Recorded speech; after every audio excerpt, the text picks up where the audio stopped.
when you make God your source, the entire conversation about the concept of work changes totally. This is what happens when a man knows that God is my source and the one who issues decrees to me. So good morning, you're welcome to the Daily Dose. I bring you a word from the Lord from Colossians chapter 3 and verse 23.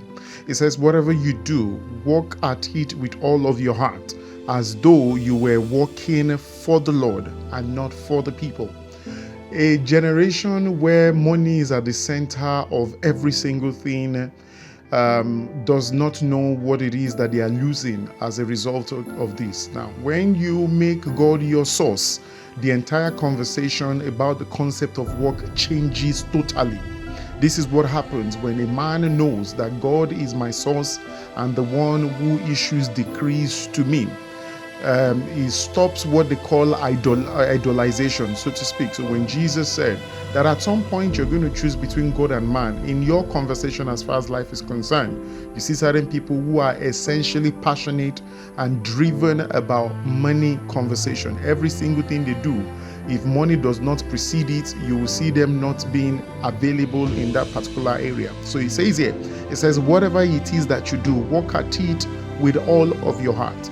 What that means is that for you to be able to do that, there are certain ethos and value system that must be imputed into your heart. You will see while we're growing up, you see most of the parents who say, remember the son or the daughter of whom you are, which means let values rule over your life, not any pedestrian or materialistic thing rule over you, so to speak.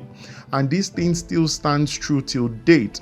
If you walk with all of your heart, with all of your might and with all of your power for anything or anyone, you will realize that God who rewards a man will come with his own reward system beyond what you can ever think or imagine. Joseph, while he was at Potiphar's house, wasn't thinking about promotion. He might have been thinking about promotion, which is, I'm now in, let's say, for instance, chief warder. I will become the president of the warding system, or so to speak. That wasn't the plan of God. He was doing everything that he was doing with all of his heart and with all of his might. And when God was going to come with his own reward system, it was far beyond what he could ever think or imagine. And this is why when people begin to say things like promotion does not come from the north, from the south, from the east, from the west, but comes from God, yet they will be fighting a system where they are not being promoted, and you will see that they don't actually have an idea of that particular scripture. So when you walk in a particular place and you walk in your heart, whether it be church, whether it be in a secular world, what you are doing is that you are saying that God in himself, and this transcends eye service. It is not about high service, not about let the boss see what I'm doing and all of that. When you do that, God sees your heart. He comes to reward you. And this is why you see certain people overwhelmed by the promotion that God gives to them.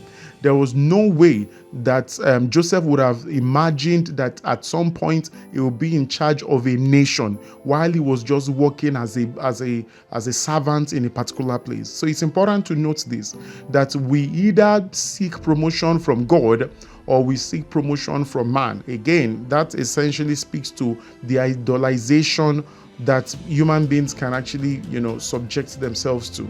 So the question today is this: who essentially are you serving? And everybody has got to ask that question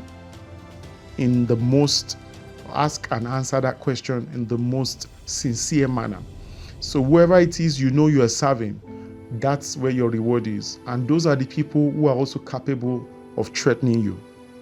I hope that blessed you today. Until tomorrow, I bring you another word from the Lord. Join us as you subscribe, like, share. Blessings.